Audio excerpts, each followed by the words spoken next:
The riverside storage facility reeked of rust and broken dreams, but Maya Chen clutched her last $50 like a lifeline. 8 months pregnant and sleeping in her car for 3 weeks, this storage auction was her final shot at finding something, anything, to sell for baby formula and diapers. The other bidders sneered at the desperate girl with the swollen belly, but when Unit 247 opened, Maya's trained eye caught what they missed. Hidden behind worthless furniture stood a military-grade shipping crate, unmarked and sealed with government locks. Maya's pulse quickened. Her father had taught her about these containers during his 20 years in Army intelligence before he vanished. Inside could be weapons, cash, or classified documents worth millions. But as Maya pried open the first lock that night, she didn't notice the black sedan that had been following her since the auction. Someone else knew about the crate's contents, and they'd already killed the storage unit's previous owner to keep it buried. Now Maya held the key to a conspiracy that reached the highest levels of government. But would she live long enough to protect her unborn child from the people hunting them both? The baby kicked hard against her ribs as Maya stood in the fluorescent-lit corridor, keys trembling in her palm. The auctioneer's voice still echoed in her ears. Sold to the young lady for $50. She'd emptied her pockets for Unit 247, betting everything on her father's training. He'd drilled her since childhood to spot military equipment, teaching her the difference between civilian and government-issue containers during weekend camping trips that now felt like another lifetime. "You sure you can handle cleaning that out, honey?" The auctioneer, a grizzled man named Pete, approached with genuine concern. "That's a lot of junk for someone in your condition." Maya forced a smile, one hand supporting her lower back. "I'll manage. Just need to sort through what's salvageable." Pete nodded, but his eyes held pity she'd grown accustomed to. Ever since Derek abandoned her at 6 months pregnant, taking their shared savings and leaving her with an eviction notice, that look had become familiar. Friends had vanished one by one, too uncomfortable with her desperation to maintain contact. The other bidders filtered out, grumbling about the worthless unit they'd avoided. Maya waited until the facility grew quiet before returning to her prize. The metal storage door creaked as she lifted it, revealing a tomb of abandoned possessions. Old furniture, moth-eaten clothes, and cardboard boxes created a maze leading to the back wall. But Maya's attention fixed on the massive crate partially concealed behind a tilted dresser. 8 feet long, 4 feet wide, made of reinforced steel with corners designed to withstand transport trauma. The locks weren't standard padlocks. These were government-issue magnetic seals her father had shown her in classified manuals he probably shouldn't have shared.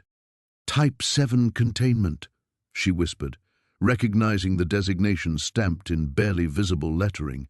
Her father had mentioned these during one of his rare visits home, back when she was 16, and still believed he'd chosen military service over his family by accident rather than design. Maya circled the crate, noting details that would mean nothing to civilian eyes: shipping codes that indicated overseas transport, handling instructions in 3 languages.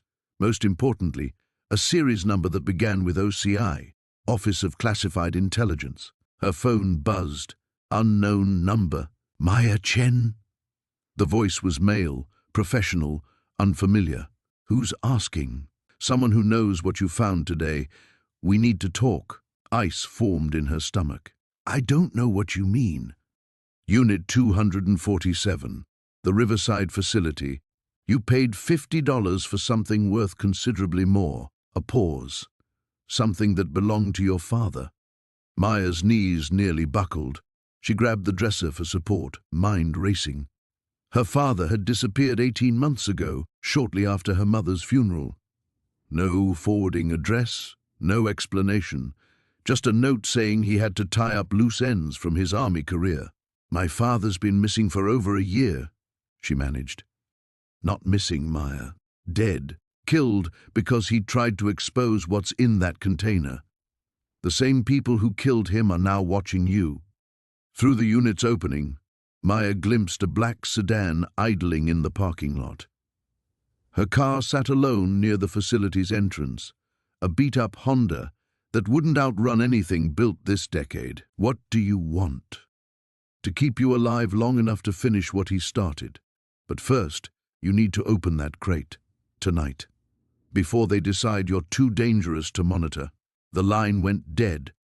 Maya stared at her reflection in the crate's polished surface, seeing her father's determined eyes in her own features. The baby shifted restlessly, as if sensing her fear. She had two choices: run with nothing, remaining homeless and helpless, or open the container and discover why her father had died for its contents. Maya pulled the first magnetic lock toward her, feeling it click in response to her touch, biometrically coded to her DNA. Just like her father had trained her for, though she'd never understood why until now. Maya's hands trembled as she signed the paperwork, the pen feeling foreign between her fingers. $50, half of everything she had left in the world, now committed to a storage unit she'd barely glimpsed through the crowd of seasoned bidders who'd dismissed it with practiced indifference. "Unit 247 is yours," the auctioneer said, handing her a business card with the facility's bolt-cutter rental information. "You've got 48 hours to clean it out." The other bidders were already moving toward the next unit, their conversations a low hum of speculation about china sets and vintage furniture. Maya lingered, studying the small key the facility manager had given her, its metal warm from her sweating palm. Through the partially raised door, she could see the shadowy outline of the massive crate that had caught her attention, along with scattered boxes and what looked like old Christmas decorations. First time? Maya turned to find a woman in her 60s, watching her with kind eyes. Silver hair peeked out from beneath a worn baseball cap, and her clothes had the practical look of someone who'd spent years hauling other people's abandoned belongings. "That obvious?" Maya asked, instinctively placing a protective hand over her belly. "Honey, we all started somewhere. I'm Dorothy. Been doing this for 12 years. She glanced toward Unit 247. "You got yourself a gamble there. Previous owner was some kind of engineer or inventor, from what I heard. Paid his rent for 15 years straight, then nothing. Family never came to claim anything. What kind of engineer?" Dorothy shrugged. "The kind that keeps to himself, I guess. Word is he worked for some big defense contractor years back, but that's just storage unit gossip. Could be worth something, could be full of broken equipment. You never know until you dig in." Maya nodded, filing away the information. Defense contractor. The crate suddenly seemed larger, more ominous in the dim light. "Piece of advice?" Dorothy continued. "Don't spend more than you can afford to lose, and always trust your gut. Sometimes the best finds are in the units nobody else wants." As Dorothy walked away, Maya approached her unit with new purpose. She raised the door fully, flooding the space with afternoon sunlight. The smell hit her first, not the musty odor she'd expected, but something cleaner, almost clinical, like a laboratory. The crate dominated the back wall, easily 6 feet tall and 4 feet wide, made of some kind of military-grade material she didn't recognize. Heavy-duty locks secured it at multiple points, and yellow warning stickers covered its surface, though the text was too faded to read clearly. Around it, boxes were stacked with methodical precision, each labeled in careful block letters: circuit boards, prototypes, documentation. Maya's pulse quickened. She grabbed the nearest box, surprised by its weight, and carried it into the light. Inside, she found dozens of small electronic devices she couldn't identify, along with detailed schematics covered in technical annotations. The dates on the papers ranged from 15 to 20 years ago, but the technology looked far more advanced than anything she remembered from that era. A sound made her freeze, footsteps approaching from behind. She turned to see a man in an expensive suit walking toward her unit, his movements deliberate and confident. He was tall, probably in his 40s, with the kind of perfect posture that suggested military training, but it was his eyes that made her stomach clench with instinctive fear. Cold, calculating. "Congratulations on your win," he said, his voice smooth and professional. "I represent a private collector who specializes in vintage electronics. We'd be very interested in purchasing anything you might have found from the previous owner's hobby projects." Maya straightened, trying to project confidence she didn't feel. I haven't even had a chance to inventory everything yet. Of course, he smiled, but it didn't reach his eyes. Perhaps I could save you some time. We'd be willing to make an offer for everything, sight unseen. Let's say $5,000 for the entire contents. The number hit her like a physical blow. 5,000 would cover a deposit on an apartment, prenatal care, everything she desperately needed. But something about his eagerness made her hesitate. That's very generous, she managed, but, like I said, I need time to see what I actually bought. His smile faltered slightly. I understand, but please consider that some of this equipment might be difficult to dispose of through normal channels. Specialized electronics can be hard to evaluate properly without the right expertise. Was that a threat? Maya couldn't tell, but every instinct screamed at her to get away from this man. I'll keep that in mind, she said firmly. If you could leave me your card. Of course. He handed her a plain white business card with only a phone number. No name, no company. Please don't wait too long to decide. My client's interest in these particular items is quite time-sensitive. As he walked away, Maya looked down at the card in her shaking hand, then back at the massive crate waiting in the shadows. Whatever was inside, someone wanted it badly enough to track her down within hours of her winning the auction. And they were willing to pay $5,000 without even knowing what they were buying. The rusted padlock fell to the concrete floor with a metallic clang that echoed through the storage facility's empty corridors. Maya's hands trembled as she pulled the heavy chain free from the crate's handles, her heart hammering against her ribs. The baby shifted restlessly inside her, as if sensing her anxiety. She'd spent the last of her grocery money on bolt cutters from the hardware store down the street, telling herself this gamble had to pay off. It had to. The attendant who'd sold them to her had given her a pitying look that burned worse than the October wind cutting through her threadbare jacket. The crate was older than she'd initially thought, its wood darkened with age and bearing shipping labels in languages she couldn't read. Some of the stamps looked foreign, exotic even. As she lifted the heavy lid, the hinges groaned in protest and a musty smell escaped, old paper, leather, and something else she couldn't identify. Maya's breath caught in her throat. The crate was filled with documents, photographs, and what appeared to be vintage jewelry wrapped in yellowed tissue paper. Her fingers moved instinctively toward a manila envelope thick with papers, but she stopped herself. Something felt wrong, too deliberate, too organized for abandoned storage. She pulled out her phone's flashlight and swept the beam across the contents more carefully. Beneath layers of documentation, she spotted something that made her pulse quicken. Stacks of what looked like bearer bonds, each one marked with denominations that made her dizzy. 50,000, 100,000. More money than she'd ever imagined touching. But it was the photograph paperclip to the top bond that made her blood run cold. A young woman, probably in her 20s, smiled back at her from what appeared to be a professional headshot. Written across the bottom in red ink were two words that made Maya's skin crawl: Elena Vasquez, deceased. Maya's hands shook as she rifled through more photos underneath. Different women, all young, all with the same red notation across their images. Deceased, deceased, deceased. At least a dozen faces stared back at her, their bright smiles now feeling like accusations. The baby kicked hard, and Maya gasped, nearly dropping the photographs. She needed to get out of here. This wasn't treasure, this was evidence. Evidence of what she didn't know, but every instinct screamed danger. She started to close the crate when she noticed a leather journal wedged against one side. Against her better judgment, she pulled it free and opened to a random page. The handwriting was neat, precise, almost clinical. Subject responded well to initial contact, establishing trust protocol as outlined in Phase 1.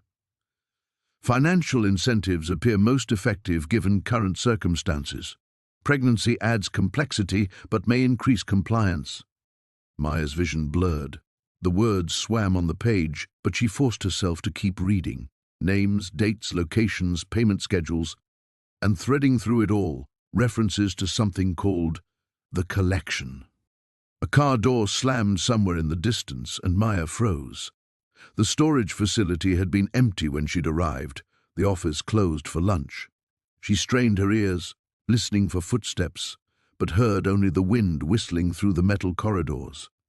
Moving quickly now, she stuffed the journal and photographs into her backpack, along with several of the bearer bonds. Her conscience pricked at her. This was stealing, wasn't it? But those photos changed everything. Those women deserved justice, and Maya needed answers. She was reaching for one more envelope when she heard it, the distinct sound of a key turning in a lock. Not her unit, but close, too close.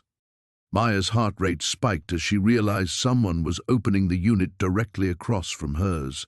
She killed her phone's flashlight and crouched behind the crate, trying to make herself invisible. Through the gap beneath her partially opened roll-up door, she could see work boots and the hem of dark pants. "Told you to handle this weeks ago," a male voice was saying, low and irritated. "Now we've got complications."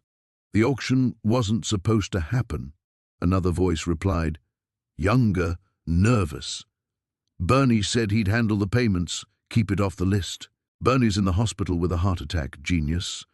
Fat lot of good that does us now." Maya's blood turned to ice water. They were talking about her unit, her auction. So what do we do? The new renter could have already. Then we clean up, like we always do. Check the records, find out who bought it, and handle the situation.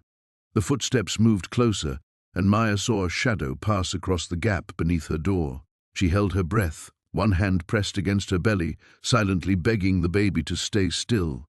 The footsteps paused directly outside her unit. Maya closed her eyes and pressed herself further into the darkness, knowing with crystal clarity that her $50 gamble had just become a matter of life and death. Maya's hands trembled as she stared at the USB drive, its sleek black surface catching the weak light filtering through the storage unit's metal slats. The pregnancy hormones made her emotions swing wildly between excitement and terror, but this was different. This was pure instinct screaming danger. She slipped the drive into her jacket pocket and forced herself to examine the rest of the crate's contents methodically. Beneath layers of foam padding, she found more electronics, hard drives, cables, and what looked like surveillance equipment. Everything was carefully organized, almost clinical in its precision. A manila envelope tucked against the side made her pulse quicken. Inside were photographs, grainy surveillance shots of people entering and leaving what appeared to be a government building. She recognized the distinctive architecture of the federal building downtown. Names were written on the backs in neat handwriting, along with dates from 6 months ago. The baby kicked hard, making her gasp and instinctively place her hand on her swollen belly. "I know, little one," she whispered. "This doesn't feel right." Maya's phone buzzed with a text from an unknown number. "Nice win today. Interested in buying that unit back from you. Name your price." Ice flooded her veins. No one should know about her purchase this quickly. The auction had ended less than 2 hours ago, and she'd paid in cash. She quickly powered off her phone, paranoia taking hold. The sound of footsteps echoing in the facility's corridor made her freeze, heavy boots moving with purpose. She quietly closed the crate and positioned herself behind it, grateful for the shadows in the back corner of the unit. "Unit 47, a man's voice said, closer than she'd expected. "You sure this is it?" "That's what the records show," replied another voice, this one with a slight accent she couldn't place. "The old man stored everything here before he died. His niece won it at auction today." Maya's blood ran cold. They knew about her. Somehow, they knew. Pregnant girl, right? Maya Santos. This should be easy. She pressed herself further into the shadows, fighting the urge to call out or run. The men were directly outside her unit now. She could see their silhouettes through the gap beneath the metal door. "Boss wants this handled quietly," the first voice continued. "The girl probably doesn't even know what she bought. We offer her a few hundred, she takes it, everyone's happy. And if she doesn't take it?" A long pause. "Then we make sure she understands the situation." Maya's heart hammered so loudly she was certain they could hear it. She carefully pulled out her phone to call 911, then remembered she'd turned it off. The few seconds it would take to power up might be too many. The footsteps moved past her unit, continuing down the corridor. She heard them trying door handles, checking other units. They were looking for her, but they didn't know exactly which unit she'd won. When their voices faded, Maya made her decision. She grabbed the USB drive, the envelope of photos, and one of the hard drives, the smallest items she could carry easily. Everything else would have to stay, at least for now. She couldn't risk taking more time to sort through it all. She eased the unit door up just enough to slip underneath, then quickly secured the lock. The facility's main exit seemed impossibly far away. Every shadow could hide someone waiting for her. Every corner could reveal the men who were hunting her. Maya forced herself to walk normally despite every instinct screaming at her to run. She kept one hand protectively over her belly and the other clutched around the USB drive in her pocket. Whatever was on these devices, people were willing to kill for it. That much was clear. As she reached the exit, she heard voices again, echoing from the far end of the building. They were checking units systematically, getting closer to hers. She had maybe 10 minutes before they found the right one. Her rusted Honda Civic had never looked so beautiful. Maya climbed in and started the engine, grateful when it turned over on the first try. As she pulled out of the parking lot, she spotted a black SUV with tinted windows parked across the street, the kind of vehicle that screamed federal agents or very expensive criminals. She drove carefully, checking her mirrors constantly. The SUV didn't follow, which somehow made her feel worse rather than better. If they weren't following her, it meant they already knew where to find her. Maya's mind raced as she navigated through traffic. She needed somewhere safe to examine what she'd found, somewhere these people wouldn't think to look. Her usual hideouts, the shelter, the library, the fast food places where she could sit for hours, all felt exposed now. The baby kicked again, harder this time, as if sensing her mother's distress. Maya placed her hand over the spot and made a silent promise. Whatever this was, whatever she'd stumbled into, she would find a way to protect them both. She had to. The USB drive felt like it was burning a hole in her pocket. Everything depended on what secrets it held. Maya's hands trembled as she stared at the contents of the crate. Neat stacks of $100 bills filled most of the space, but it was what lay beneath that made her blood run cold. Photographs, dozens of them, scattered like fallen leaves across the money. Each image showed the same thing, people entering and leaving what looked like a high-end medical facility, their faces circled in red ink. She recognized some of the faces from news reports, a city councilman, a federal judge, the wife of a prominent businessman. All people with money, power, influence. All people who had something to lose. Her phone buzzed. Unknown number. You shouldn't have opened that. The voice was calm, almost conversational, but Maya's entire body went rigid. She spun around, scanning the empty storage facility. The overhead lights cast long shadows between the units, creating a maze of dark corners where anyone could be hiding. "Who is this?" she whispered. "Someone who knows exactly what you're looking at. The money's tempting, isn't it? Especially for someone in your situation." Maya's free hand instinctively moved to her belly. "I don't know what you're talking about." A low chuckle. Maya Chen, 26, 7 months pregnant, evicted 3 weeks ago. Currently sleeping in a 2003 Honda Civic with a broken passenger window. You paid $50 for Unit 247, thinking you might find something to sell. Instead, you found Dr. Reeves's insurance policy. The name hit her like a physical blow. Dr. Harrison Reeves. She'd seen his obituary just 2 days ago. Heart attack, they'd said, natural causes. But looking at the photographs now, Maya wondered if there was anything natural about his death. "What do you want?" she asked. "What I want is for you to put everything back exactly as you found it, walk away and forget this ever happened. What I need is for that evidence to disappear permanently." Maya's eyes darted back to the crate. There had to be at least $200,000 in cash, maybe more, enough to find an apartment, buy baby supplies, maybe even go back to school after the baby was born, enough to give her child the future she'd been desperately trying to secure. And if I don't? Then you'll discover that pregnant women can have accidents too, especially homeless ones with no family, no support system, no one to ask questions when they disappear. The line went dead. Maya's legs nearly gave out. She grabbed the edge of the crate for support, her mind racing. Whoever was on that phone knew everything about her, where she was living, her situation, probably even where she was right now. The storage facility suddenly felt like a trap, the fluorescent lights too bright, the silence too complete. She needed to think. The photographs clearly showed some kind of medical scandal, something serious enough that people would kill to keep it quiet. Dr. Reeves had obviously been involved, maybe even blackmailing the people in those pictures. And now he was dead. But the caller had made a mistake. They'd assumed she would be easy to intimidate, that her desperation would make her compliant. They didn't know about the 16 months she'd spent fighting through court hearings and social workers and landlords who saw her pregnancy as a liability. They didn't know about the strength she'd discovered in herself when she'd finally left Marcus, despite having nowhere to go. Maya pulled out her phone and took pictures of several photographs, making sure to capture the circled faces and any visible dates or locations. Then she grabbed 2 stacks of bills, enough to help her, but not so much that it would be immediately obvious. If this was Dr. Reeves's insurance policy, then it was her insurance policy now. She closed the crate and repositioned the boxes around it, making everything look undisturbed.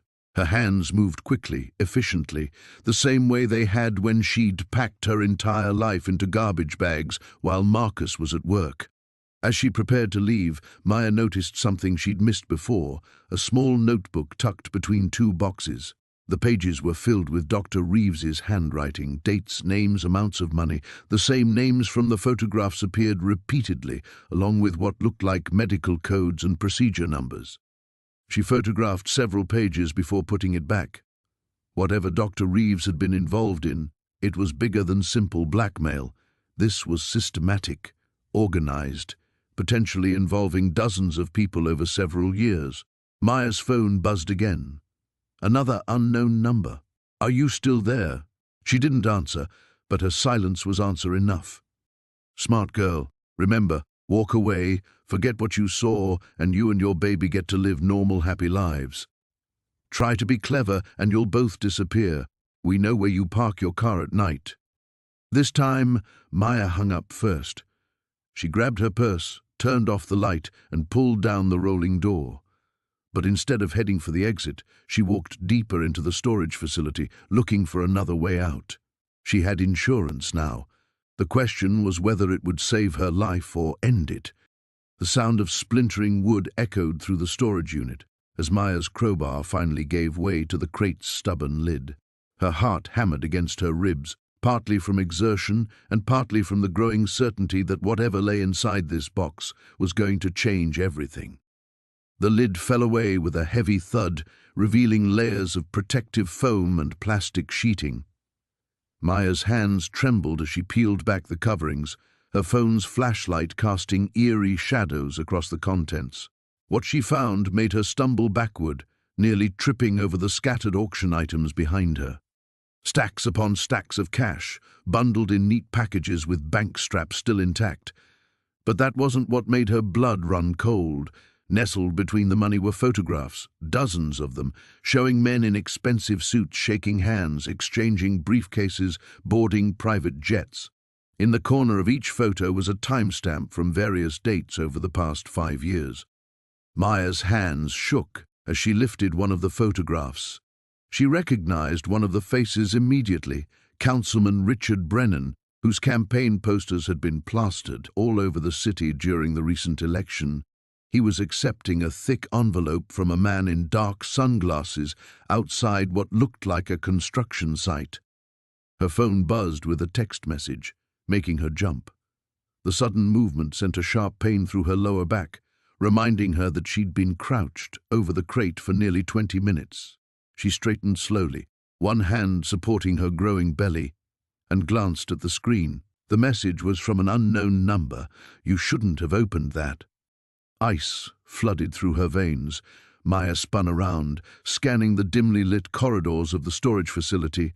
The fluorescent lights hummed overhead, casting long shadows between the rows of metal doors. Everything appeared empty, but someone was watching. Someone knew exactly what she was doing. Another text arrived, walk away now, and no one gets hurt. Maya's survival instincts, honed by months on the streets, screamed at her to run. But as she looked down at the money, more cash than she'd seen in her entire lifetime, she thought about the baby growing inside her, about the doctor's appointments she couldn't afford, about the shelter that would only let her stay for 30 more days. She quickly pulled out several of the photographs, stuffing them into her jacket pocket. Then she grabbed 2 of the smaller cash bundles, her hands moving with desperate efficiency. If someone was threatening her, she needed leverage, and evidence was the only currency she understood. The sound of footsteps echoed from somewhere in the facility. Maya's pulse spiked as she realized they were getting closer. She slammed the crate lid back down, though it sat crooked now that she'd broken the lock mechanism. Grabbing her crowbar and backpack, she killed the phone's flashlight and crept toward the storage unit's entrance. The footsteps stopped. Maya held her breath, pressing herself against the cool metal wall. Through the narrow gap beneath the rolling door, she could see shadows moving in the corridor. 2 sets of feet, wearing expensive-looking shoes that clicked against the concrete floor. "Which unit?" a gravelly voice asked. 47, came the reply. "She's been in there for almost half an hour." Maya's blood turned to slush. Unit 47 was hers. They knew exactly where she was. Should we wait for her to come out? No. The boss wants this handled quietly. We go in now. The shadows moved closer to her door. Maya's mind raced through her options. She was trapped in a 10 by 10 metal box with no other exit. The baby kicked against her ribs as if sensing her terror. Then she remembered the ventilation grate she'd noticed earlier, positioned high on the back wall of the unit. It was small, but she was smaller now than she'd be in a few months. It might be her only chance. Moving as quietly as possible, Maya climbed onto the boxes she'd stacked earlier. The cash bundles in her jacket crinkled softly as she stretched toward the grate. Behind her, she could hear the distinctive rattle of someone manipulating the lock on the rolling door. The grate's screws were old and corroded. They turned easier than expected under the crowbar's pressure. As the first screw clattered to the floor, the sounds at the door stopped. "Did you hear that? She knows we're here. Move faster." Maya's hands flew over the remaining screws. The grate came free just as she heard the rolling door begin to lift. Without looking back, she squeezed through the opening into the narrow ventilation shaft beyond. The metal ductwork groaned under her weight as she crawled forward in complete darkness. Behind her, angry voices filled the storage unit. She'd bought herself time, but not much, and now she was carrying evidence that someone was willing to kill for. The baby kicked again, harder this time, as if reminding her that whatever happened next, she wasn't just running for her own life anymore. The baby kicked hard against Maya's ribs as she sat in the cramped motel bathroom, forcing herself to take slow, deliberate breaths. The USB drive felt impossibly heavy in her palm, though it weighed barely an ounce. She'd been staring at it for 20 minutes, paralyzed by the weight of what she might find. Outside, rain drummed against the single window, and somewhere in the distance, a siren wailed. Maya pressed her back against the cold tile wall and closed her eyes. Whatever was on this drive had gotten someone killed, maybe multiple people. But it might also be her ticket out of this nightmare. She opened Jen's laptop and slid the drive into the port. The screen flickered, then displayed a single encrypted folder labeled Blackwater Final. Maya's stomach clenched. She'd heard that name before, whispered in news reports about military contractors and government scandals that always seemed to disappear from headlines as quickly as they appeared. The encryption looked sophisticated, but whoever had prepared this drive had also included a decoder program. Smart. They'd wanted someone to be able to access this information if something happened to them. Maya double-clicked the decoder. Files began populating the screen, hundreds of them. Financial records, email chains, photographs, audio files. Her eyes widened as she scanned the folder names: Senator payments, arms manifest, Syria cover-up, witness elimination. Her hands trembled as she opened the first financial document. Rows of numbers filled the screen. Payments ranging from $50,000 to $2 million, all flowing from something called Blackwater Strategic Solutions to a list of names that made her blood run cold.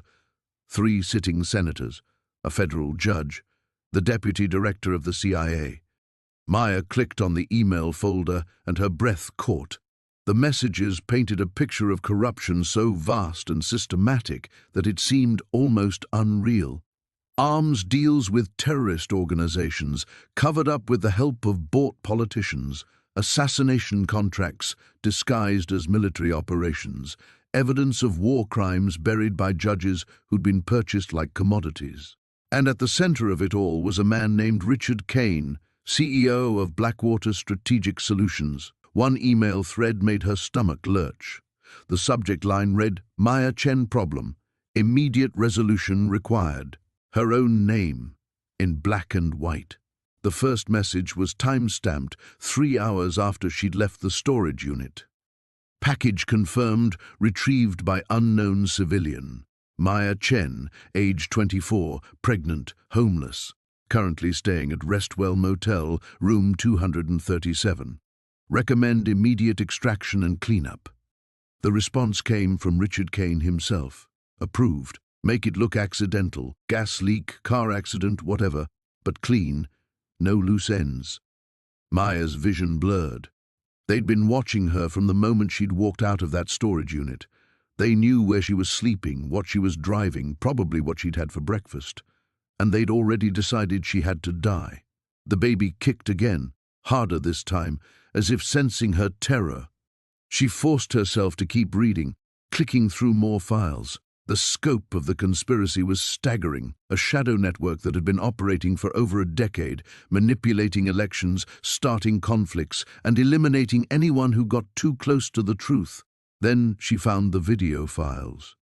The first one showed a man in his 50s, sitting in what looked like a basement or warehouse. His face was bruised, his hands zip-tied behind his back.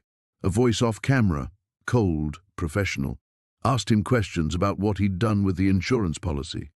Maya realized she was looking at Daniel Morrison, the storage unit's previous owner. The timestamp showed this video had been recorded 6 days ago. "I don't know what you're talking about," Morrison said, his voice steady despite his obvious fear. "Mr. Morrison, we know you compiled evidence. We know you've been feeding information to journalists. Where is it? Even if I had something like that, you think I'd just hand it over? You people are monsters." The man off-camera sighed. "Richard, please explain to Mr. Morrison what happens to uncooperative witnesses." Another figure stepped into frame, and Maya's blood turned to ice. She recognized him immediately, the man from the storage facility parking lot, the one who'd been watching her. Richard Kane was tall, silver-haired, wearing an expensive suit that somehow made him look more menacing. Kane pulled out a gun and placed it against Morrison's temple without a word. "The USB drive, Daniel? Where is it?" Morrison's composure finally cracked. "It's in storage, Unit 247 at secure space on 5th Street, but it won't matter. I've got copies." The gunshot made Maya flinch so hard she nearly dropped the laptop. Morrison slumped forward, and Kane calmly holstered his weapon. "Check the storage unit," Kane said to someone off camera, "and find out if he really made copies. I want this contained within 48 hours. The video ended. Maya slammed the laptop shut and ran to the toilet, retching violently. When the nausea passed, she sat back on her heels, tears streaming down her face. She wasn't just holding evidence of corruption anymore, she was holding Daniel Morrison's death warrant, and apparently her own. Maya's hands trembled as she stared at the photograph in the manila envelope. The black and white image showed a younger version of Detective Harrison shaking hands with a man in an expensive suit outside what looked like a warehouse.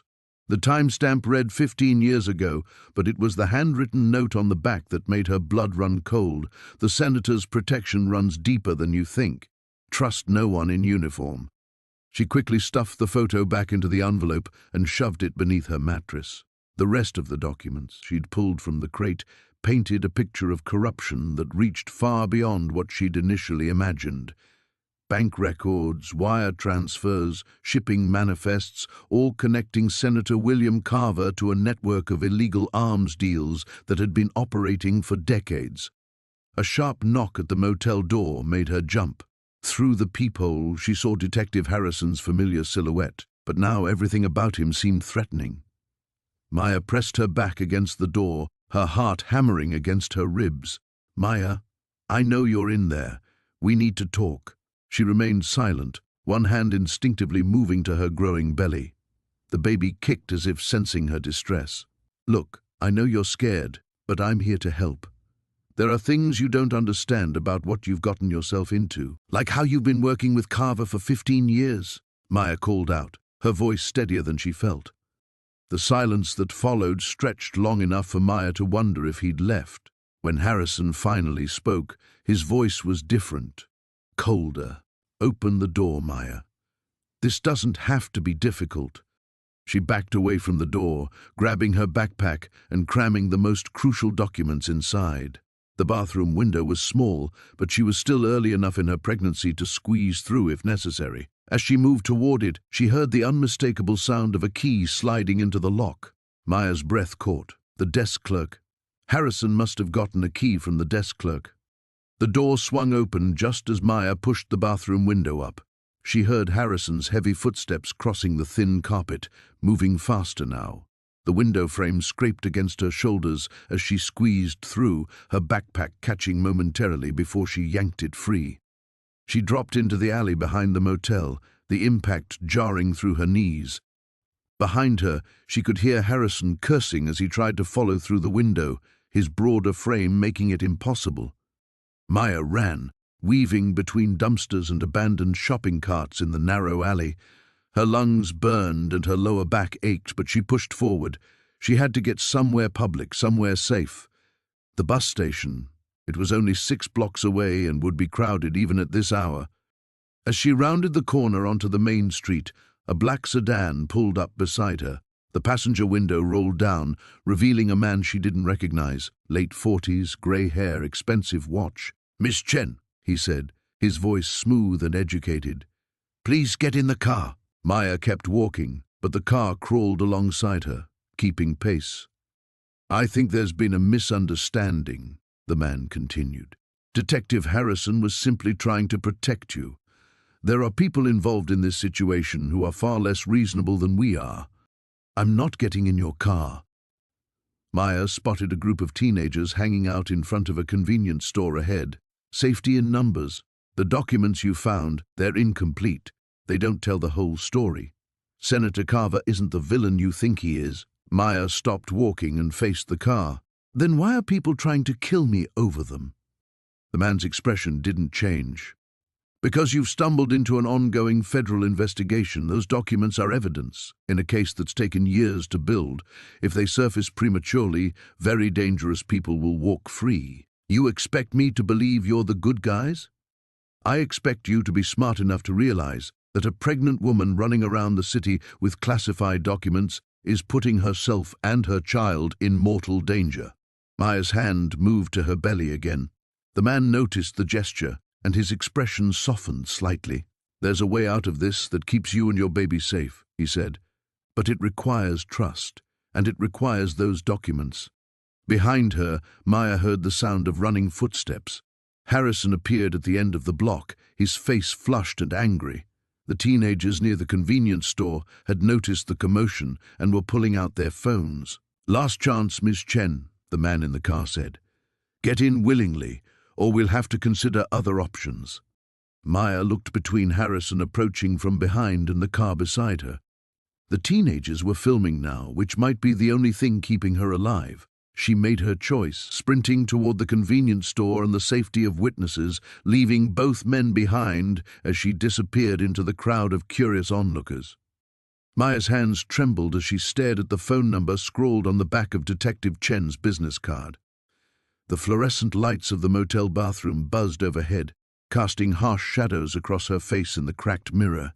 She'd been hiding in here for 20 minutes, trying to work up the courage to make the call. The encrypted hard drive sat heavy in her jacket pocket, its weight seeming to increase with each passing hour. After Tommy's cryptic warnings about dirty cops and Marcus Webb's reach extending into law enforcement, she wasn't sure who to trust. But the photos of those missing women haunted her, and the spreadsheet of payments painted a picture too horrific to ignore alone. Her baby kicked, a sharp jab against her ribs that made her gasp. The movement felt more urgent lately, as if even her unborn child sensed the danger closing in around them. She pressed her palm against her belly, whispering softly, "I'm going to keep you safe. I promise." The motel room door creaked open, and Maya's blood froze. She'd locked it. She was certain she'd locked it. Through the thin bathroom door, she heard the careful footsteps of someone trying to move quietly across the threadbare carpet. Maya held her breath, her heart hammering so loudly she was sure whoever was out there could hear it. She fumbled for her phone, fingers clumsy with fear as she tried to dial 911. The screen's glow seemed blindingly bright in the small bathroom. "Maya?" The voice was female, concerned. "Maya, it's Sarah, from the storage facility. I saw your car in the parking lot." Relief flooded through her, followed immediately by suspicion. How had Sarah gotten into her room? Maya cracked the bathroom door open, peering out cautiously. Sarah stood near the window, her usual cheerful demeanor replaced by something Maya couldn't quite read. The older woman's hands were empty, but she kept glancing toward the door as if expecting someone. "Sarah? How did you—" The door was locked. "Honey, you look terrible. When's the last time you ate something?" Sarah took a step closer, and Maya noticed she was wearing gloves despite the warm weather. "I've been worried sick about you since that break-in at the facility. We need to talk." Maya emerged from the bathroom slowly, keeping distance between them. "What do you need to talk about?" "I know what you found in that storage unit." Sarah's voice was gentle, almost maternal, but her eyes were calculating. "And I know you're in way over your head. These aren't the kind of people you run from, Maya. They always find what they're looking for." The pieces clicked into place with sickening clarity. Sarah's access to all the storage units, her knowledge of who bid on what, the convenient timing of her appearance at the motel. Maya's hand instinctively moved to her pocket, protecting the hard drive. "You've been watching me. I've been trying to protect you." Sarah's tone remained calm, reasonable. "Do you have any idea what Marcus Webb does to people who interfere with his business? What he did to that poor girl, Jessica, when she tried to expose him?" Maya's mouth went dry. "You knew Jessica?" "She rented a unit from us 6 months ago, started asking too many questions, poking around in places she shouldn't have. She thought she was so smart, hiding evidence in a storage facility." Sarah shook her head sadly. "Marcus's people found her anyway. Found her evidence too, made it all disappear. Then why didn't they find the hard drive in Derek's unit?" Sarah smiled, and it was the coldest expression Maya had ever seen on the woman's face. Because Derek was smarter than Jessica. He didn't hide it in his registered unit. He broke into an abandoned one, left it there, and made sure only the right person would bid when his own unit went up for auction. Maya backed toward the window, her mind racing. The right person? A pregnant girl with nothing to lose and everything to fight for. Someone who'd be desperate enough to dig deeper than anyone else. Sarah pulled a gun from her purse, holding it steady despite her grandmotherly appearance. "Derek thought you'd be brave enough to expose the truth. I think you're smart enough to know when you're beaten." The baby kicked again, harder this time, and Maya felt a sharp pain low in her abdomen. Stress contractions. The doctor had warned her about them. She pressed her free hand against her belly, trying to stay calm for both their sakes. "What do you want?" "The hard drive. And your promise that this all ends here." Sarah's expression softened slightly. I don't want to hurt you or your baby, Maya, but I have my own family to protect. Marcus Webb pays me very well to keep track of what goes through my facility. Maya's fingers closed around Detective Chen's card. Sarah stood between her and the door, but the window behind her was unlocked. It was only a first floor, drop to the parking lot. And if I refuse? Sarah's gun never wavered. Then your baby becomes an orphan before it's even born. Maya's hands trembled as she stared at the photograph Detective Chen had slid across the metal table. The fluorescent lights buzzed overhead, casting harsh shadows that made the interrogation room feel like a tomb. In the picture, Dr. Harrison's body lay crumpled beside his overturned desk chair, dark stains pooling beneath his head. We found your business card in his appointment book, Chen said, her voice carefully neutral. Scheduled for yesterday afternoon. Funny thing is, his receptionist says you never showed up. I told you already. I got scared and left. Maya's voice cracked, and she pressed her hand to her belly, feeling the baby's restless movements. I saw police cars pulling up as I was walking to the building. Convenient timing. Chen leaned back in her chair, studying Maya with those sharp eyes that seemed to see through every lie. Dr. Harrison was involved in some questionable research, the kind that attracts dangerous people. What did you really want to discuss with him? Maya's mind raced. She couldn't mention the hard drive without revealing the storage unit, but every second of silence made her look more guilty. I heard he helped women in difficult situations. I'm homeless, pregnant, desperate. I thought maybe what? He'd give you money? Chen's tone sharpened. Dr. Harrison wasn't running a charity, Maya. He was selling classified, biomedical research to private bidders. The kind of information governments kill for. The room felt like it was shrinking. Maya fought to keep her expression neutral, even as her heart hammered against her ribs. I don't know anything about that. I just needed help. Chen opened a file folder and pulled out another photograph, this one showing the storage facility's security gate. Your friend Jake mentioned you've been spending a lot of time at Sunset Storage lately. Interesting hobby for someone who supposedly owns nothing. Heat flooded Maya's cheeks. She'd underestimated how thoroughly they'd investigate her background. I won an auction. It's not illegal. No. But murder is. Chen leaned forward, her voice dropping to barely above a whisper. 3 people connected to Dr. Harrison's research have died in the past month, all made to look like accidents or suicides. Now Harrison himself is dead, and you were the last person scheduled to see him alive. I never even met him. Maya's voice rose, and she immediately regretted the outburst. Stay calm, she told herself. Don't give them anything. But you knew enough about him to make an appointment using a fake name. Chen consulted her notes. Sarah Martinez. Same initials as your real name, sloppy tradecraft for someone claiming innocence. Maya's mouth went dry. She'd thought she'd been clever using the false identity, but now it looked like evidence of premeditation. I was embarrassed. I didn't want it on record that I was begging doctors for charity. Chen stood up and began pacing behind Maya's chair, a predatory circle that made her skin crawl. Let me tell you what I think happened. Someone hired you to steal Harrison's research. When the storage unit angle didn't pan out, you went to him directly. Things went wrong. Maybe he recognized you. Maybe he refused to cooperate. So you killed him. That's insane. Maya twisted in her chair to keep Chen in sight. I'm 8 months pregnant. I can barely tie my shoes, let alone overpower a grown man. Harrison was 73 and had a heart condition. Wouldn't take much. Chen stopped pacing and placed her hands on the table, looming over Maya. The medical examiner found defensive wounds on his hands. He fought back. We'll be checking under his fingernails for DNA. Maya's breath caught. She hadn't been anywhere near Harrison when he died, but the thought of genetic evidence made her panic anyway. What if someone had planted her DNA at the scene? What if this was all part of a larger setup? I want a lawyer, she said quietly. Lawyers cost money you don't have. Chen sat back down, her expression almost sympathetic now.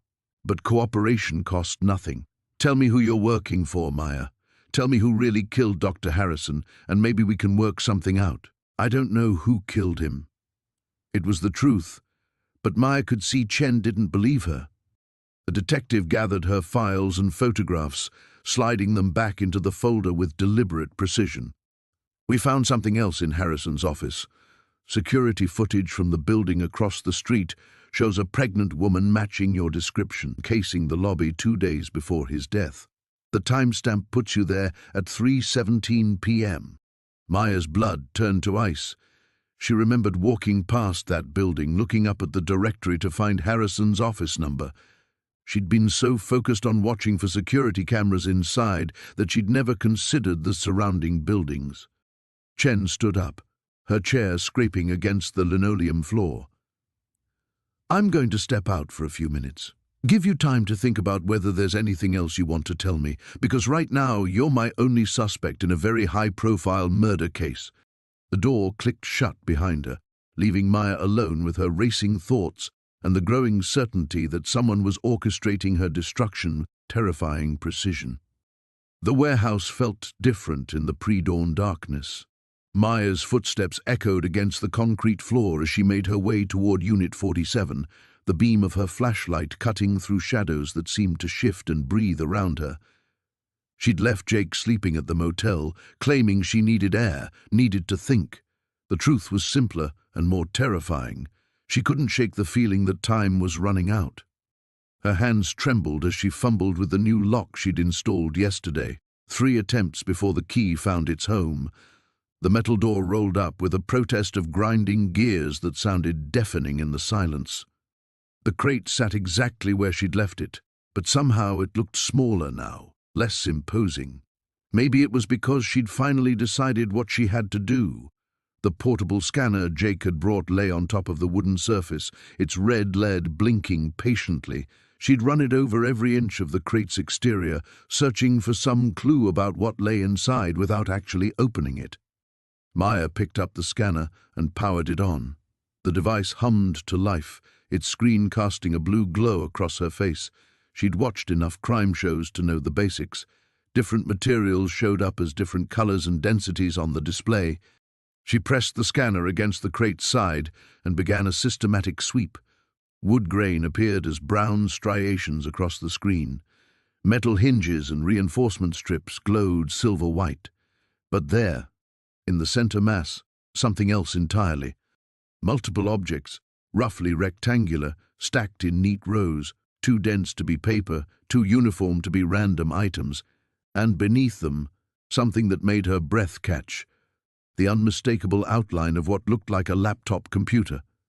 The baby chose that moment to kick, a sharp jab against her ribs that almost made her drop the scanner. She pressed her free hand to her belly, feeling the restless movement within. 28 weeks now. Viable, the doctor had said, but every day in the womb still mattered. Every day without proper prenatal care was a risk she couldn't afford to keep taking. "What do you think, little one?" she whispered to her unborn child. "Are we about to save your future or destroy it?" A sound from outside the unit made her freeze. Footsteps on gravel, slow and deliberate. Maya killed the scanner and flashlight in one motion, plunging herself into absolute darkness. Her heart hammered against her chest as she pressed herself against the crate, trying to become invisible. The footsteps stopped directly outside her unit. Maya held her breath until her lungs burned. The silence stretched on, broken only by the distant hum of the highway and her own thundering pulse. Just when she thought she'd imagined it, she heard the soft scrape of metal on metal. Someone testing the lock on her door. A phone. She needed to call Jake, call the police, call someone. But reaching for it meant moving, meant making noise. The footsteps resumed, circling the building now. Whoever it was, they were checking the perimeter, looking for another way in. Maya's mind raced through possibilities. The storage facility had security cameras, but half of them were dummies, and the others probably hadn't been serviced in years. The night manager was asleep in his office trailer, dead to the world thanks to the bottle he kept in his desk drawer. She was alone. The footsteps stopped again, This time at what sounded like the rear of the building. Maya forced herself to move, creeping toward the unit's entrance with painful slowness. She peered around the edge of the doorframe, scanning the darkness for movement. Nothing. But that didn't mean nothing was there. She was about to retreat when her phone buzzed with a text message. The screen's glow felt like a spotlight in the darkness. The message was from an unknown number. "We know you have it. Trading time is over." Maya's blood turned to ice water. Her hands shook so violently she nearly dropped the phone. A second message appeared. "Unit 47. We're watching. You have 24 hours. The footsteps resumed, moving away now, fading into the distance. Maya waited another 10 minutes before she dared to breathe normally. When she finally stepped outside the unit, the parking lot was empty, except for her own car. But tucked under her windshield wiper was a manila envelope. Inside was a single photograph, Maya herself, taken yesterday at the motel. She was clearly visible through the window, the storage unit key in her hand. On the back of the photo, someone had written in block letters, "The girl dies with you." Maya's knees nearly buckled. They weren't just threatening her anymore. They were threatening her baby, the child who hadn't even been born yet, who deserved a chance at life regardless of whatever nightmare Maya had stumbled into. She looked back at the storage unit, at the crate that contained either salvation or damnation, and finally understood that she was completely out of time for half measures. 24 hours to decide who lived and who died. Maya's hands trembled as she stared at the phone in Detective Rodriguez's outstretched palm. The screen showed a grainy surveillance photo of her at the storage facility, time-stamped 3 days ago. Her pregnant silhouette was unmistakable as she wheeled the mysterious crate toward her borrowed truck. "We know you were there, Maya," Rodriguez said, settling into the plastic chair across from her in the sterile interrogation room. "What we don't know is why 3 people are dead because of what you found." The baby kicked hard against her ribs, as if sensing her panic. Maya pressed her hand to her belly, buying time to think. Through the one-way mirror, she could see her reflection, exhausted, frightened, and very obviously pregnant. She wondered who else might be watching from the other side. "I don't know what you're talking about," she said finally, though her voice cracked on the words. Rodriguez leaned forward. Marcus Webb, the storage facility owner, shot execution style in his office yesterday. Dr. Elena Vasquez, found dead in her laboratory this morning, apparent suicide, but the scene doesn't add up. And Thomas Chen, the previous renter of your storage unit, pulled from the river with a bullet in his head. Maya's blood turned to ice. Dr. Vasquez was dead? The woman who'd tried to warn her, who'd seemed genuinely concerned about the documents Maya had shown her. "I never heard those names before," Maya lied, though the tremor in her voice betrayed her. "Really?" Rodriguez slid another photo across the table. This one showed Maya leaving Dr. Vasquez's laboratory building just yesterday. "Because our security cameras tell a different story." The room felt like it was spinning. Maya gripped the edge of the table, struggling to breathe. Someone was eliminating everyone connected to the crate's contents, picking them off one by one, and she was next. "Maya, listen to me carefully." Rodriguez's voice softened slightly. "Whatever you found in that storage unit, it's gotten people killed. These aren't random deaths. Someone is cleaning house. If you know something, anything, you need to tell me now before they come for you too." The detective's words echoed Dr. Vasquez's warning. Maya thought about the USB drive hidden in her jacket pocket, the one containing the explosive research data about genetic experiments and corporate cover-ups. The evidence that could bring down Helix Corporation, but only if she lived long enough to expose it. "I want a lawyer," Maya said quietly. Rodriguez's expression hardened. "Maya, you're not under arrest, yet. But if you walk out of here without telling me what you know, I can't protect you. And frankly, from what I've seen, you're going to need protection." Through the small window, Maya could see storm clouds gathering over the city. The same instincts that had kept her alive on the streets were screaming at her now. Trust no one. The corruption Dr. Vasquez had hinted at could reach anywhere, even into the police department. How do I know you're not working for them? Maya asked, meeting Rodriguez's gaze directly. The detective's eyebrows raised. Them? Who is them, Maya? Maya realized her mistake immediately. She'd revealed too much, confirmed she knew something about a larger conspiracy. Rodriguez's eyes sharpened like a predator catching the scent of prey. Before Maya could respond, the interrogation room door burst open. A tall man in an expensive suit strode in, followed by a harried-looking uniformed officer. "Detective Rodriguez, I'm attorney David Sterling, representing Miss Chen. This interview is over." Maya stared at the man in confusion. She'd never seen him before, certainly hadn't called a lawyer. Rodriguez looked equally surprised and annoyed. "How did you even know?" Rodriguez began. "My client is leaving. Now." Sterling's voice carried the authority of someone accustomed to being obeyed. He turned to Maya. "Don't say another word."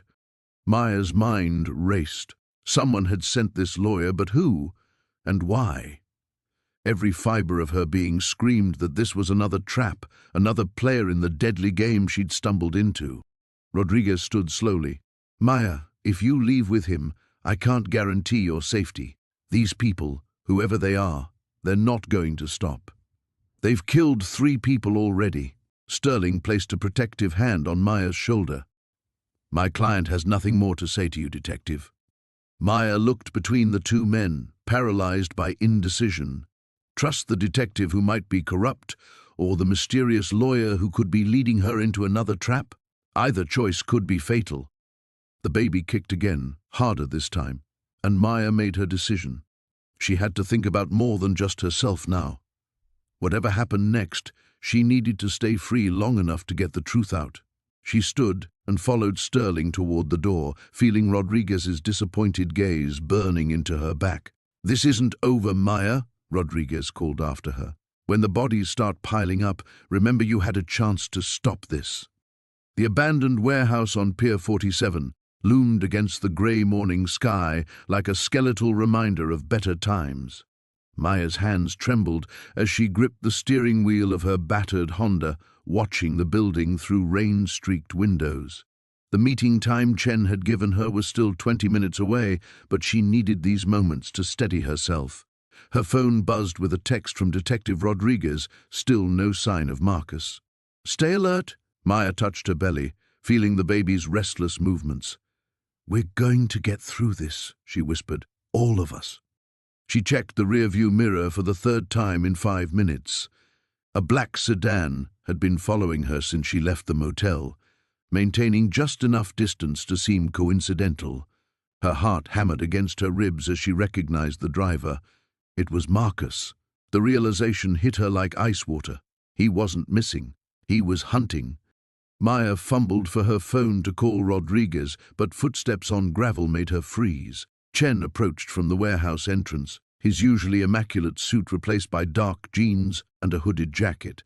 He moved with purpose, scanning the area before gesturing for her to come inside. She glanced back at the sedan, empty now. The warehouse interior smelled of rust and decay.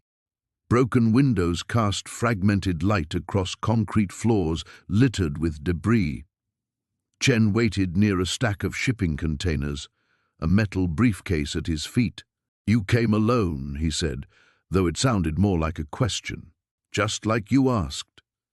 Maya's voice echoed in the vast space. "Do you have the money?" Chen's expression was unreadable. "The files you found, they're more dangerous than you understand. My employer isn't the only one who wants them." "What are you talking about?" "Senator Williams has been using his position to facilitate arms deals through offshore accounts. The documentation you discovered proves it, but there's something else." Chen's voice dropped. "Those transactions helped fund a bombing in Syria that killed 32 civilians, including children." Maya felt sick. "I just wanted to sell some information and disappear. I didn't know." "You couldn't have known. But now, you're in the center of something that reaches the highest levels of government." Chen kicked the briefcase toward her. "That's 500,000 as promised. Take it and run. Tonight." The sound of a slow clap echoed through the warehouse. Both Maya and Chen spun toward the entrance, where Marcus emerged from behind a pillar, a gun trained on them. "Touching reunion," Marcus said, his voice carrying that same cold amusement Maya remembered from the storage facility. "Though I have to say, Chen, your employer's going to be disappointed when he learns about this little side deal." Chen's face went pale. "Marcus, I thought you were dead? Missing?" "No, just waiting for the right moment." Marcus stepped closer, his weapon never wavering. "See, Maya, you've caused quite a stir. The good senator wants his files back, naturally, but certain other parties have made very generous offers for the same information." Maya's mind raced. "You're selling to the highest bidder." Smart girl, though not smart enough to stay hidden. Marcus smiled, and Maya noticed something different about him, a desperation that hadn't been there before.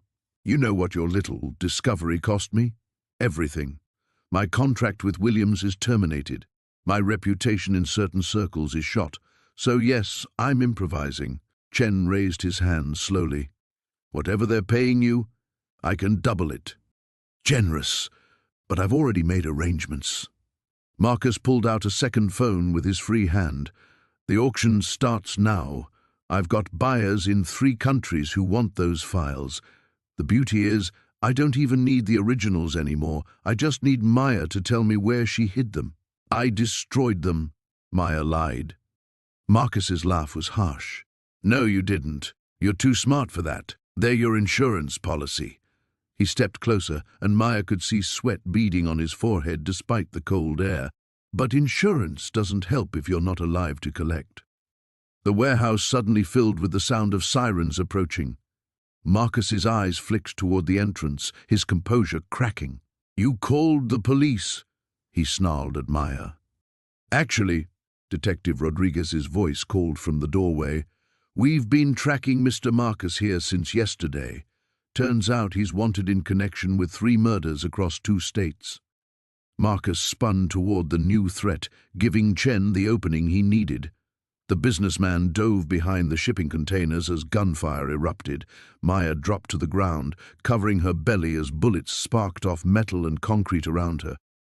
Through the chaos, she saw the briefcase just feet away, $500,000 that could change everything if she lived long enough to claim it. The baby kicked hard, as if protesting the violence surrounding them. Maya closed her eyes and made a promise she intended to keep. They would survive this, and they would find a way to make it right. The sound of approaching footsteps told her the real fight was just beginning. The abandoned warehouse on the east side felt like stepping into a tomb. Maya's footsteps echoed against concrete walls as she followed Detective Chen deeper into the cavernous space, her hand instinctively protective over her belly. The baby had been restless all morning, as if sensing her anxiety. "This is where we found Marcus Rodriguez 3 days ago," Chen said, stopping beside a chalk outline. "Single gunshot to the head, execution style." Maya stared at the white marks on the floor, her throat tight. "I told you I never met him. I only knew the name from the papers inside that briefcase." "The papers that are now conveniently destroyed in the fire at your storage unit." Chen's voice carried a sharp edge of skepticism, along with everything else that might have explained what Rodriguez was really after. "You think I'm lying?" Chen turned to face her, his expression unreadable. "I think you're in way over your head, Maya, and I think whoever killed Rodriguez believes you still have what he was looking for." A metallic clang echoed from somewhere deeper in the warehouse.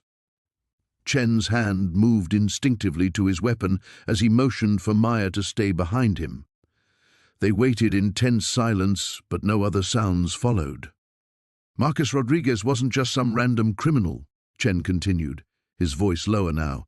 "He worked for the Volkov organization. Russian mob.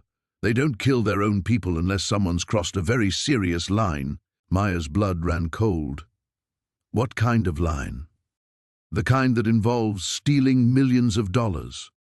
Chen pulled out a tablet and showed her a photograph of a younger Marcus Rodriguez standing next to a man in an expensive suit. "This was taken 6 months ago at a charity gala.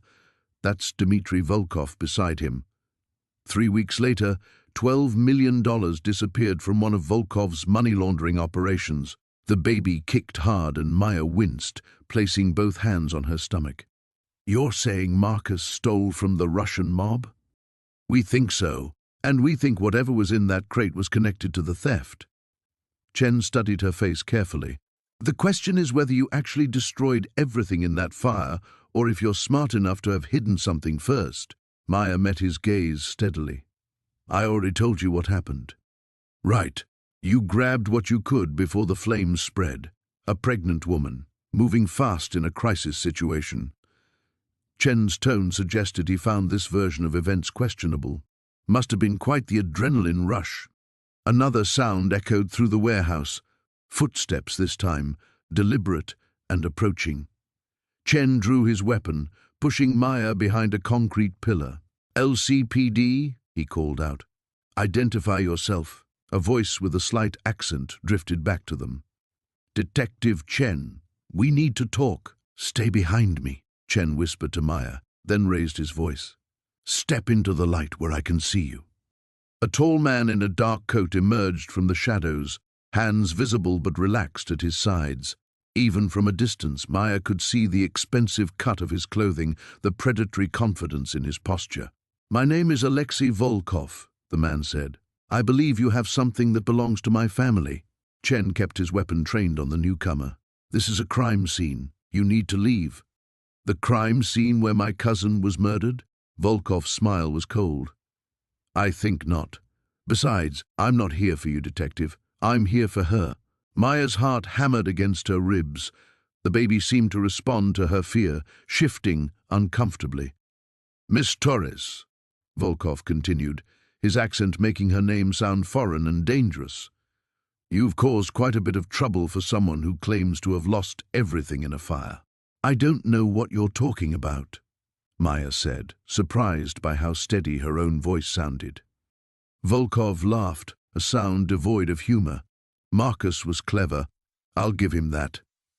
Hiding $12 million in bearer bonds inside a storage unit, probably figuring he could retrieve them later when things cooled down. But then you came along. Evidence? Volkov reached slowly into his coat pocket and withdrew a photograph, holding it up. This is Marcus, 3 days before he died, caught on security camera visiting a FedEx office just 6 blocks from where Miss Torres lives. Maya's stomach dropped. She could see the photograph even from her position behind Chen, Marcus Rodriguez standing at a counter, handing over what looked like an envelope. Funny thing about security cameras, Volkov continued. They capture such interesting details, like mailing addresses and tracking numbers. The warehouse fell silent, except for the sound of Maya's ragged breathing. Chen glanced back at her, and she saw the exact moment when doubt crept into his expression. So, Volkov said, his voice carrying a note of satisfaction. Shall we discuss what Marcus mailed to you? Or would you prefer to keep pretending that everything burned in that very convenient fire? The warehouse felt like a tomb in the pre-dawn darkness. Maya pressed herself against the cold concrete wall, her heart hammering so loudly she was certain it would give away their position. Detective Chen's breathing was barely audible beside her, but she could feel the tension radiating from his body as they waited for Marcus to make his move. The plan was simple in theory. Wait for Marcus to arrive, record his confession, and signal the backup units stationed outside. In practice, Maya's hands were shaking so badly she could barely hold the recording device Chen had given her. Every shadow seemed to shift and breathe with potential danger.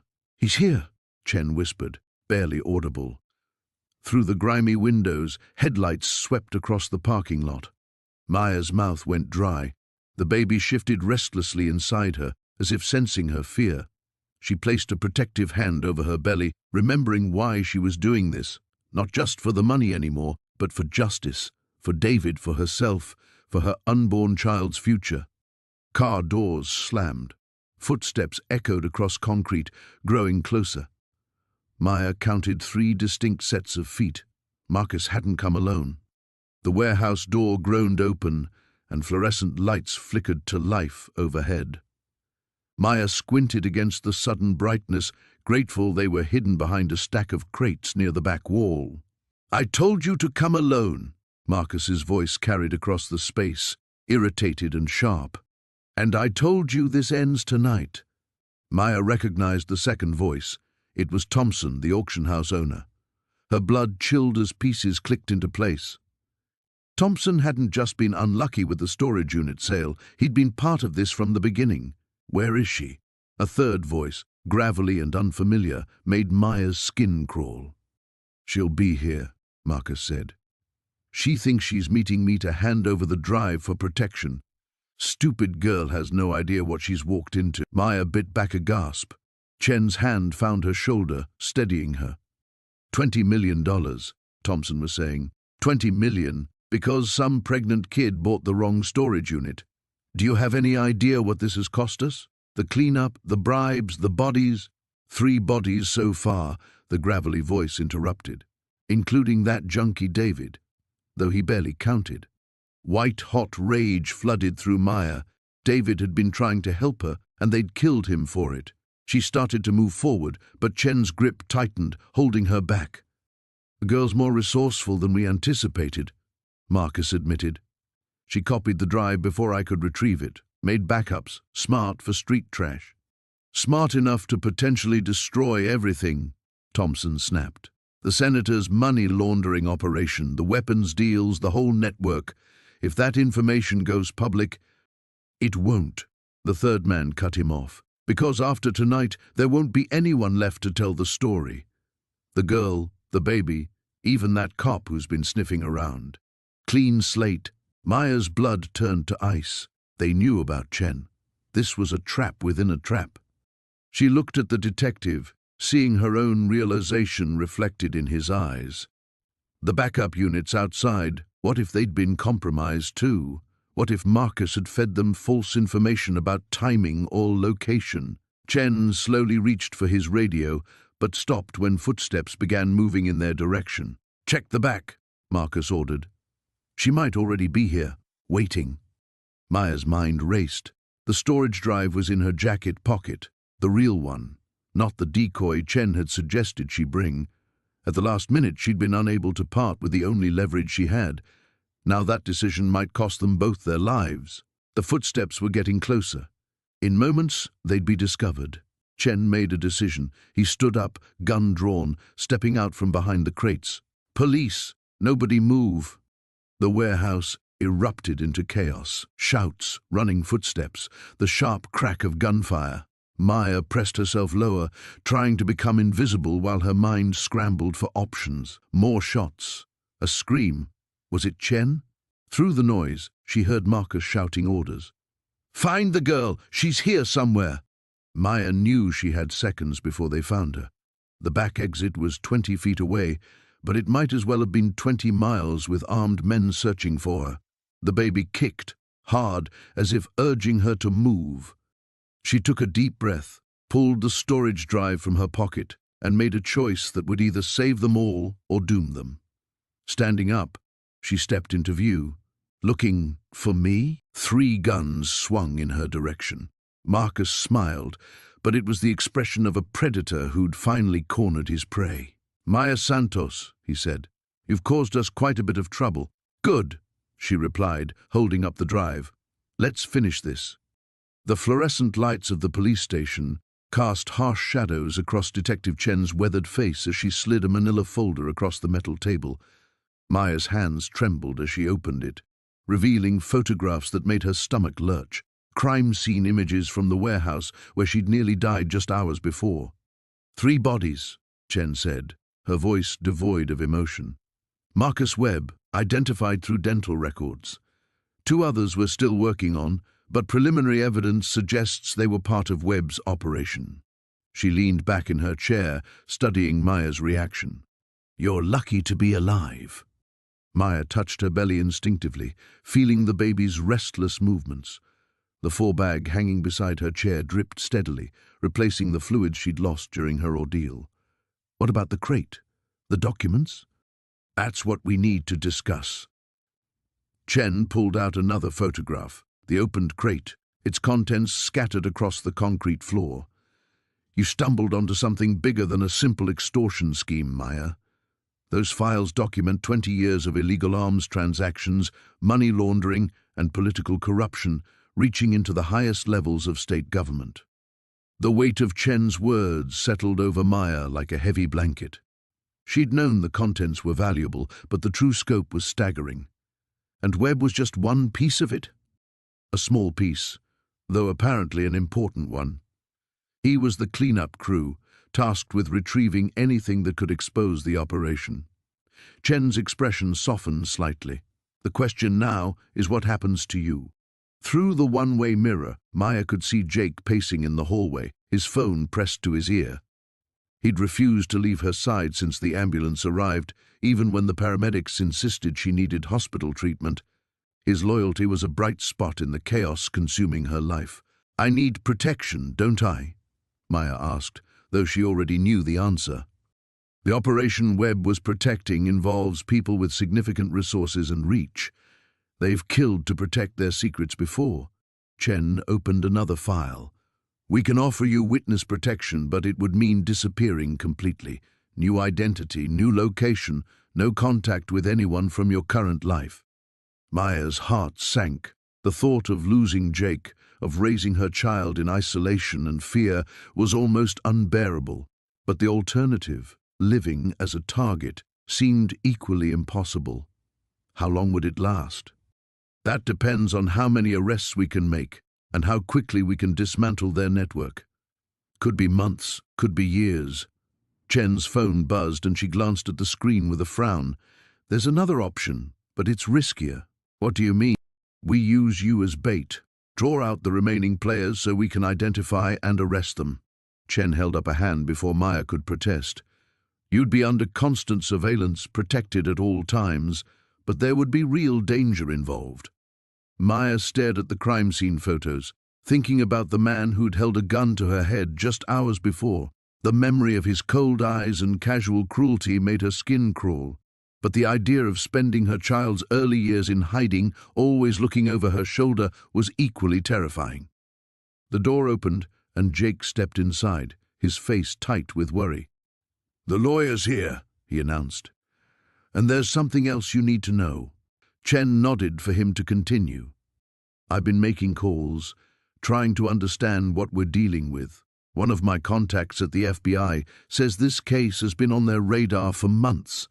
They've been building a case against Senator Morrison's financial dealings, and the documents Maya found could be the missing piece they needed."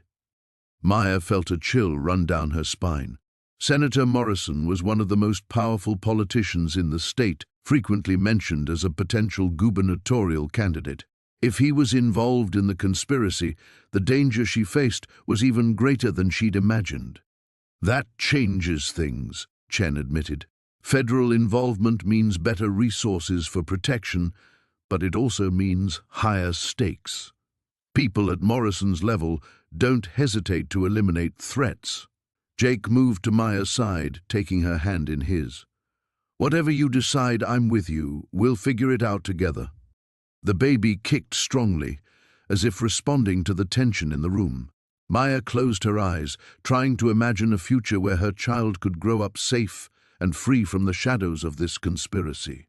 Every option seemed fraught with danger, but doing nothing wasn't really an option at all. "I need time to think," she said finally, "and I need to speak with my lawyer before I make any decisions."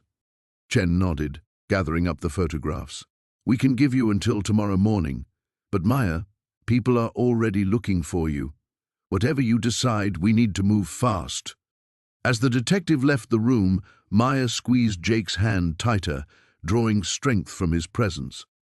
Outside the window, dawn was breaking over the city, painting the sky in shades of hope and uncertainty. In a few hours, she would have to choose between safety and justice, between protecting her child and exposing the truth. The decision would define everything that came after. The abandoned warehouse felt like a tomb as Maya crept through the shadows, her heart hammering against her ribs. Every step seemed to echo despite her efforts to move silently. The weight of her pregnancy made her movements awkward, but desperation drove her forward. She clutched the flash drive in her sweaty palm, the evidence that could either free her or get her killed. Behind her, she could hear Marcus's voice growing closer, his tone deadly calm as he spoke into his phone. "She's here somewhere. The building is surrounded. There's nowhere for her to run." Maya pressed herself against a concrete pillar, fighting to control her breathing. The baby kicked restlessly, as if sensing her terror. She whispered a silent prayer and peered around the corner. 3 men with flashlights were systematically searching the warehouse floor below. Marcus stood near the main entrance, his silver hair gleaming under the harsh fluorescent lights. Her phone buzzed with a text from Detective Rodriguez. "Units en route. Hold your position. Do not engage." But Maya knew she was running out of time. The shipping manifest on that flash drive contained evidence of Marcus's human trafficking operation. Names, dates, locations. It was enough to put him away forever, but only if she could get it to the authorities alive. A sound behind her made her freeze. Footsteps on the metal staircase leading to the upper level where she hid. Maya looked around frantically. There was another staircase at the far end of the catwalk, but reaching it meant crossing 30 feet of open space. "Maya Chen," Marcus's voice boomed through the warehouse. "I know you're here. Let's discuss this like civilized people. You're pregnant, for God's sake. Think about your child." The irony wasn't lost on her. Everything she'd done had been for her child, accepting the storage unit auction despite having only $50 to her name, opening that massive crate, keeping the flash drive when she realized what it contained. Now that same drive threatened to orphan her baby before it was even born. She made her decision. Moving as quickly as her condition allowed, Maya crept along the catwalk toward the far staircase. Below, she could see the men spreading out, their search becoming more methodical. One of them was almost directly beneath her. Halfway across, her foot caught a loose piece of metal grating. The clang echoed through the warehouse like a gunshot. Every flashlight beam immediately swung upward, finding her in seconds. "There!" one of the men shouted. Maya abandoned stealth and ran. Behind her, she could hear heavy footsteps pounding up both staircases, trying to cut off her escape. Her lungs burned and her legs felt like lead.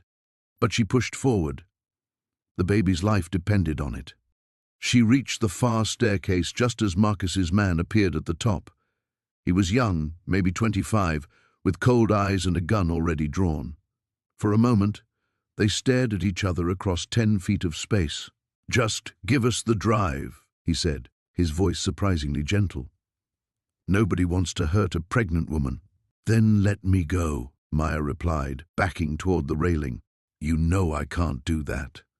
Below, she could hear more men climbing the stairs behind her. She was trapped.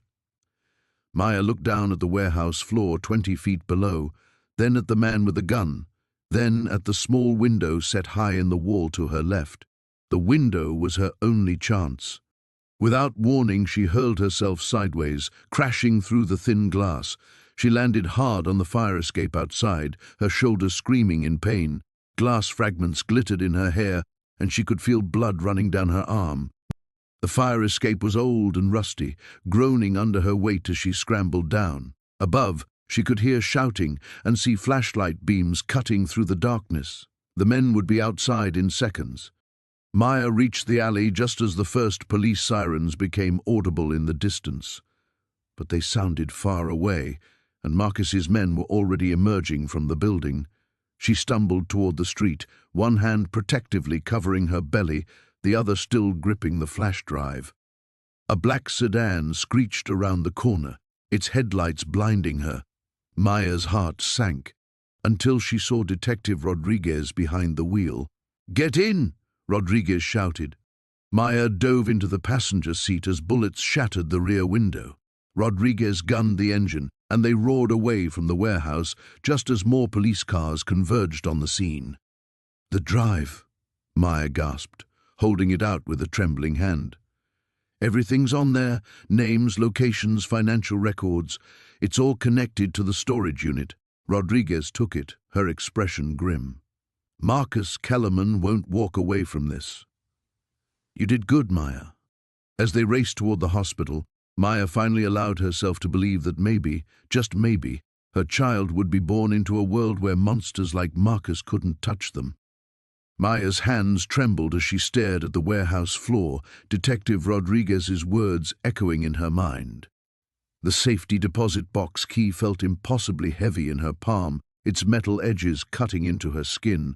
Around her, the shadows seemed to press closer, and she could almost hear Victor Kane's voice whispering threats from beyond the grave. "We need to move quickly," Rodriguez said, holstering his weapon. "Kane's people won't stay scattered for long. They'll regroup, and when they do, they'll come for you with everything they have." Maya nodded, but her legs felt like water. The baby kicked hard against her ribs, as if sensing her distress.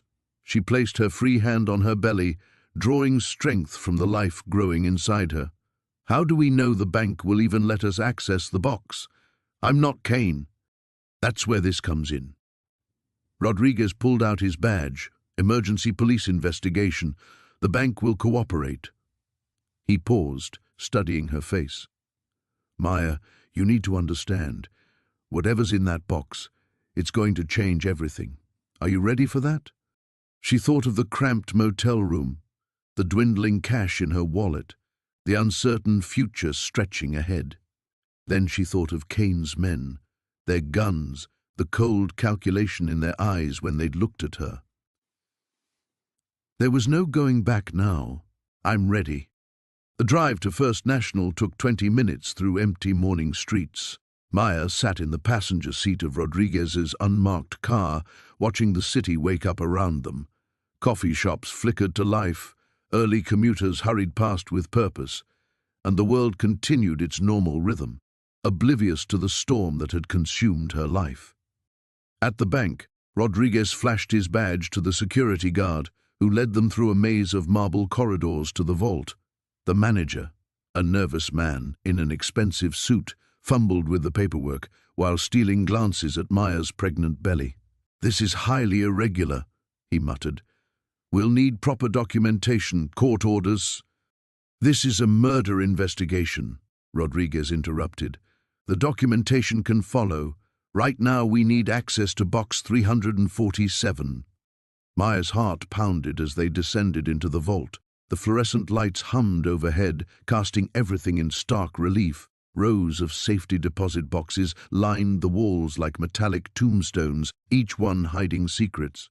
Box 347 sat at eye level, unremarkable among its neighbors.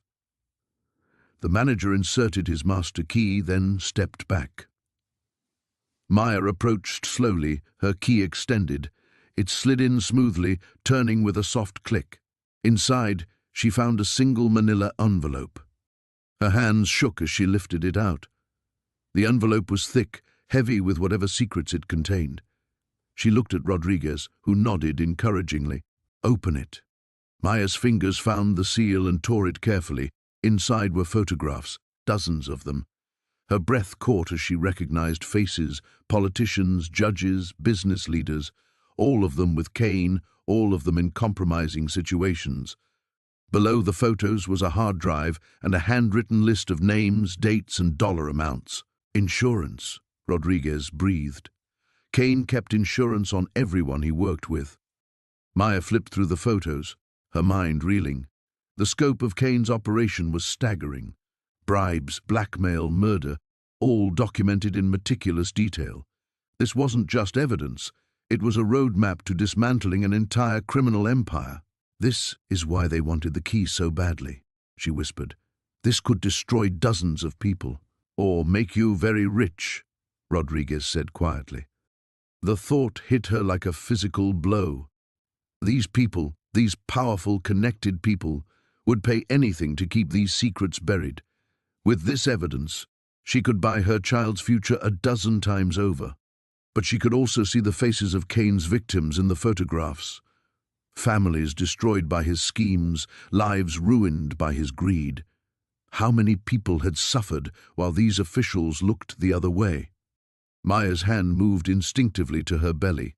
Her child deserved better than blood money. Her child deserved a world where justice mattered more than profit. "We're taking this to the FBI," she said, sliding everything back into the envelope. "All of it." Rodriguez smiled. "I was hoping you'd say that." As they left the bank, Maya felt a weight lifting from her shoulders. The storage auction that had started this nightmare seemed like a lifetime ago. She'd gone in looking for furniture and hope. She was coming out with something far more valuable. The chance to make a real difference. The morning sun felt warm on her face as they walked to the car. Behind them, the safety deposit box sat empty, its secrets finally free. Somewhere in the city, corrupt officials were going about their morning routines, unaware that their carefully constructed lies were about to crumble. Maya smiled, feeling her baby settle peacefully in her womb. They were going to be just fine.